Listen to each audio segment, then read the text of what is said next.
Assalamualaikum warahmatullahi wabarakatuh. Selamat malam dan salam sejahtera buat kita semua. Shalom, Om Swastiastu, Namo Buddhaya, salam kebajikan, Rahayu.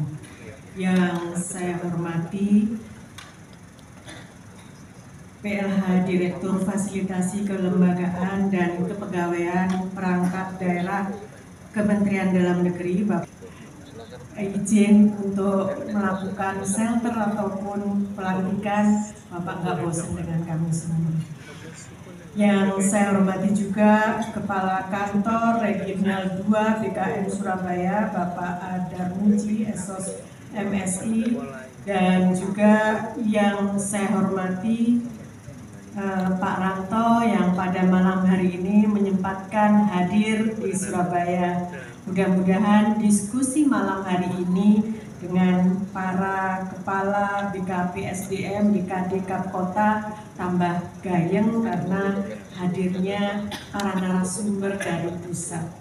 Dan juga yang saya hormati hadir di sini ada rekan kami, Bu Kadinsos, Bu Novi, dan juga Direktur RSUD Dr. Sutomo, Prof. Cita, matur nuwun rawuhnya, dan juga hadir secara langsung Bapak Kepala Biro Perekonomian, Bapak Kepala BPKAD, Kepala Bakorwil, dan juga Bapak Ibu para Kepala BKD Kapkota se-Jawa Timur. Sebagai insan yang beriman dan bertakwa, marilah kita panjatkan puji syukur kehadirat Allah Subhanahu wa Ta'ala karena pada malam hari ini kita bisa hadir secara langsung mengikuti kegiatan Rapat Koordinasi Kepegawaian tahun 2025 yang kali ini mengambil tema harmonisasi manajemen ASN di lingkungan pemerintah provinsi dan Kap Kota se-Jawa Timur tahun 2025 dalam keadaan sehat walafiat. Bapak Ibu yang saya hormati, Rapat Koordinasi Kepegawaian tahun 2025 ini perlu diadakan sebagai forum untuk silaturahim, diskusi, serta penyamaan persepsi rotasi pasca pilkada, penyelesaian penataan pegawai non-ASN dan penguatan norma standar prosedur dan kriteria atau NSPK dalam rangka mewujudkan sistem meritokrasi yang terbaik. Terkait perizinan mutasi atau rotasi pasca pilkada, diperlukan perizinan yang sesuai dengan aturan perundang-undangan untuk memastikan bahwa proses mutasi tidak melanggar ketentuan dan tetap berorientasi pada pengembangan kompetensi pegawai, serta mekanisme dan kebijakan terkait proses mutasi serta rotasi pegawai setelah pelaksanaan pilkada dengan memastikan tata kelola yang transparan dan sesuai regulasi, dan pengangkatan tenaga non-ASN menjadi P3K. Hingga saat ini beberapa tenaga non-ASN telah ditetapkan sebagai P3K. Hal ini utama dalam menyelesaikan hal ini, apalagi khusus untuk pemerintah Provinsi Jawa Timur, karena kami masih punya tenaga PTT atau tenaga honorer sebanyak kurang lebih 28.000 orang. Ini yang menjadi PR kami karena tenaga PTT-nya sangat besar. Sedangkan untuk peningkatan kualitas manajemen ASN perlu adanya penguatan implementasi NSPK sebagai bagian penting dari reformasi manajemen sumber daya manusia aparatur. NSPK memiliki peran strategis dalam memastikan bahwa tata kelola kepegawaian dilakukan secara terstandarisasi, efisien, sesuai dengan prinsip-prinsip good governance. Pemerintah Provinsi Jawa Timur yang mengelola SDM sebanyak 86.749 orang per Januari 2025 yang di dalamnya terdapat pegawai non-ASN sebanyak 28.326 orang. Saudara-saudara sekalian yang saya hormati, dengan diadakannya rapat koordinasi kepegawaian ini menjadi momentum penting bagi kita untuk bersama-sama membahas dan menyelesaikan berbagai isu strategis serta dapat menyimak penjelasan dari para narasumber yang berkompeten untuk memberikan pencerahan dan solusi dalam penyelesaian berbagai isu strategis yang sedang berkembang sebagaimana yang telah saya sampaikan tadi. Indah Sriwayuni, SH MSI, yang terhormat Bapak Deputi Kemenpan RB selaku narasumber yang hadir secara virtual, yang kami hormati Bapak Narsum, Direktur Fasilitasi dari Kementerian Dalam Negeri, yang hadir di sini juga ada PLT Direktur Wasda, dan yang kami hormati Bapak Kepala Kantor Regional 2 BKN Surabaya, yang kami hormati Bapak Asesor Utama Anom yang juga hadir di tengah-tengah kita pada malam hari ini, yang kami hormati Bapak Ibu Kepala OPD di lingkungan Provinsi Jawa Timur atau yang mewakili, Bapak Ibu Kepala PKS di Lembaga Kesehatan, sehingga kita bisa hadir pada rakor kepegawaian di wilayah kerja Provinsi Jawa Timur. Mungkin sekedar informasi saja bahwa next month ya ini terkait dengan arah kebijakan dan sudah dicanangkan atau sudah menjadi mandat di RPJMN 2025-2029 bahwa salah satunya target di dalam transformasi khususnya tata kelola yaitu adalah terkait dengan manajemen talenta, meritokrasi, dan integritas manajemen yang strategis. Ini sudah menjadi mandat di dalam RPJMN. Jadi ini menjadi tugas kita bersama Bapak Ibu. Artinya mungkin kami termasuk juga Kemenpan RB, BKN tidak akan bisa bekerja sendiri tanpa dukungan dan support dari seluruh Bapak Ibu, baik di BKD provinsi maupun kabupaten kota. Next Pak. Nah ini terkait dengan assessment center ya, kita dasarnya dari Adam Smith tahun 1776. Next Pak.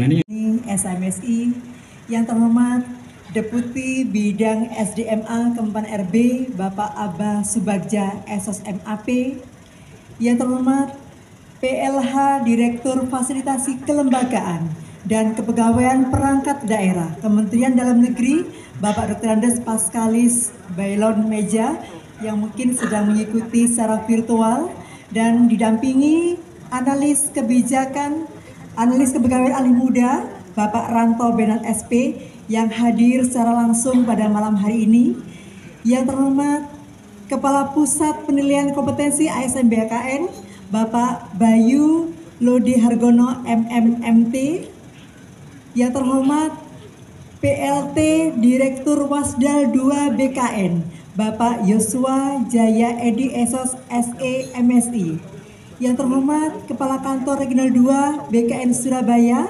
Bapak A. Darmuji SOS MSI, yang kami hormati.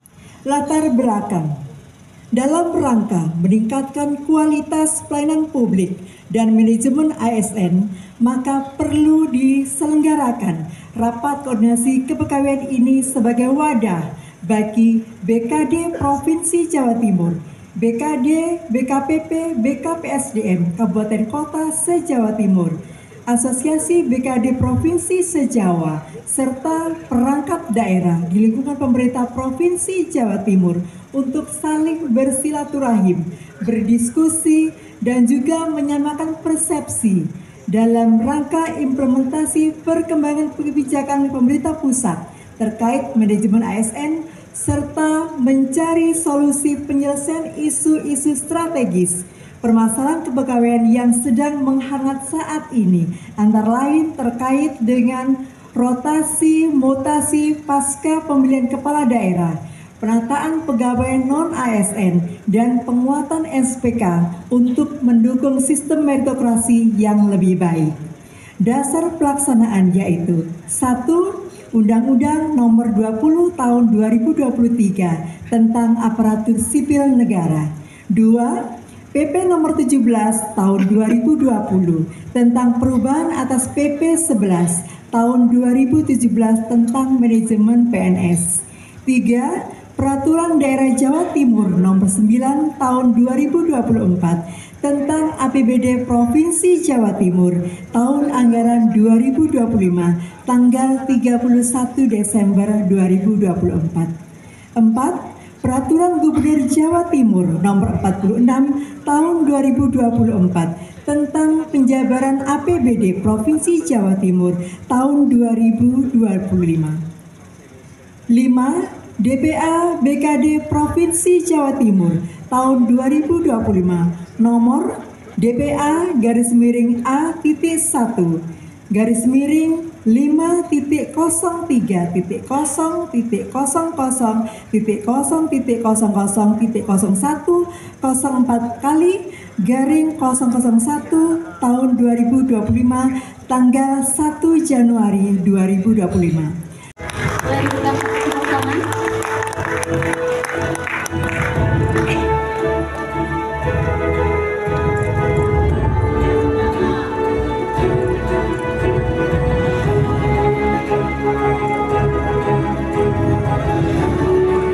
Ibu, lihat sini, Bu.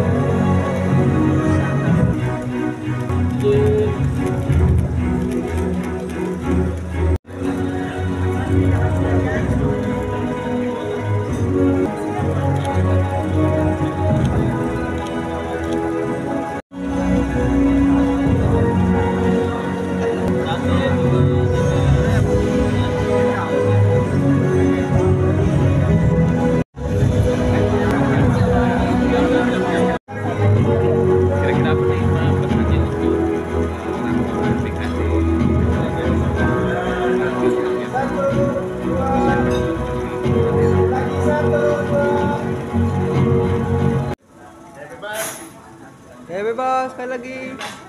1, 2, 3.